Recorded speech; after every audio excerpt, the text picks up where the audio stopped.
Thursday, Charlotte's Web captured an unlikely cast of characters, but on Friday, the Hogs had their say.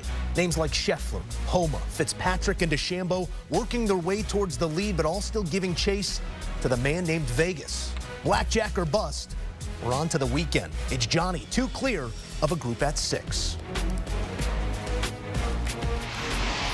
Rick Gehman and Patrick McDonald rejoining us from the grounds at Quail Hollow. Fellas, let's talk test as we spin this thing forward to round 3. Moving day is on our billing. Wind expected to stiffen a bit on the weekend. Quail already playing north of a stroke and a half over par across the field on these 2 days. Rick, what sort of examination will the well-known tour stop present over the final 36?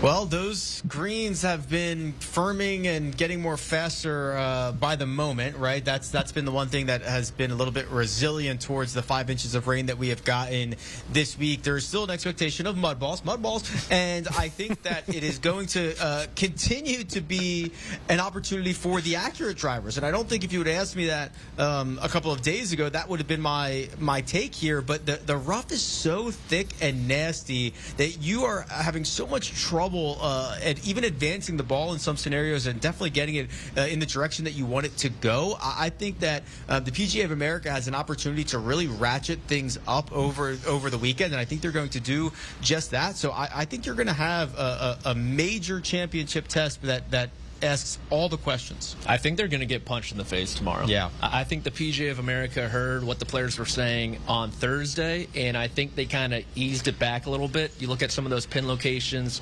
14 was back. A lot of the par 5s back pin locations. That makes it easier to access a lot of the par 4s on the bottom of a ridge. We saw some guys really take advantage of that. I don't think they're going to be as nice tomorrow. And as you mentioned, Rick, mud balls, Bubba Watson, going to be a factor again. The firmness and fastness of these greens is only continuing going into tomorrow. And then you add in the wind also drying up this place. And I think players are going to be in for it. Rick Gehman serving as his own audio board. I apologize as I try and keep my professionalism. Can I get one more? Can I get one more mud ball? Yeah, it's mud ball. Mud ball. How'd Bubba play? We'll move on. Who of the lesser celebrated players on this leaderboard, guys, can remain a part of the plot heading into Sunday? You said, Patrick, that the test is only going to stiffen. What does that mean for these names that are lesser known heading into the weekend, finding themselves on that first page?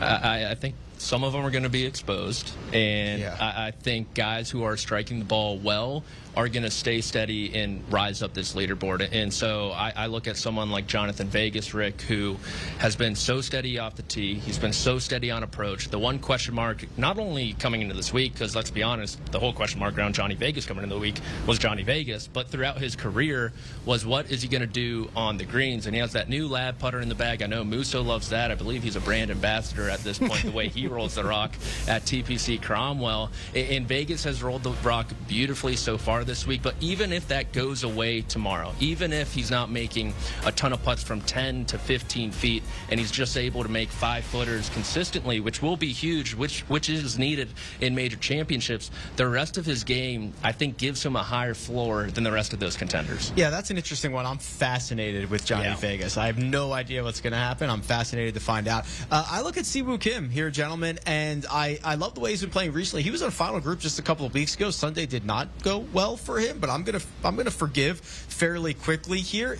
He made an ace on Friday, but also went nuts everywhere else. It was 7 under for the day, and I think that Siwoo's path is one of accuracy and low ball flight. He is a very low apex player, which I think comes in handy for 2 different things over the course of the weekend. One, let's keep it below that wind that's expecting to kick up and gust into 18 or 22 miles an hour. That's part one. But that low ball flight could potentially help either eliminate the mud balls or remove said mud when you are striking it. That's the trouble that some of these high hitters have. Comes down with a very big descent angle, and obviously that organic matter gets applied to the golf ball. So I think that Siwoo, kind of in a couple of different ways that this could play out over the weekend, has a chance, and it also helps that he is like a flusher. He never misses the center of the club face. It's a fisherman's tale, Patrick. The putts get longer every time they tell it, but I'm glad that word still is making its way about the grounds.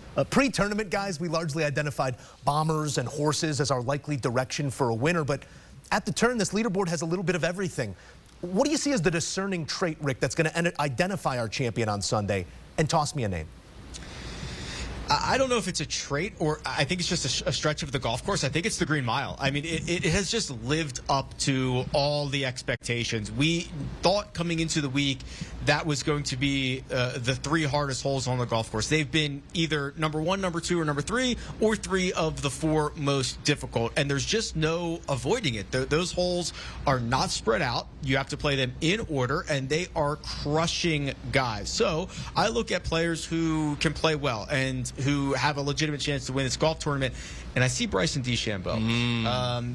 There's only one player in the field as of right now who has gained more strokes to the field than Bryson in the Green Mile. It's Sam Stevens, believe it or not. But Bryson has just handled the Green Mile beautifully this week, and he also has the other skill sets to match Quail Hollow. He's going to try it a different way than Siwoo Kim. He's going to bomb it around this place. He's going to try to dismantle the par 5s, the short par 4s, and see how many birdies he can make and hold on for the rest of the holes. His major championship record the last few years is stellar. I love the way that Bryson is trending going into the weekend. I think there needs to be a completeness in one's game if they want to win this golf tournament. We came into the week saying you need to drive the ball long and straight. You also need to hit your irons precise. I think short game has gone completely overshadowed. Even in the case of Bryson DeChambeau, it's held him back a little bit. It's kept Scotty Scheffler afloat also. And so before I give my pick to win, I have a couple of notes. One, I still think Xander Schauffele can win. No. I'm not holding out hope for that. 2, Patrick Reed just ran out of holes. He's not used to a cut. I still think he would have had a chance to win if he was playing this weekend. Empty the notebook. 3, the winner. Let's go. This is all day long. 3, with this guy. The winner is going to be Scotty Scheffler. Let's not confuse anything about this. He has been playing mediocre golf so far this week in his standards.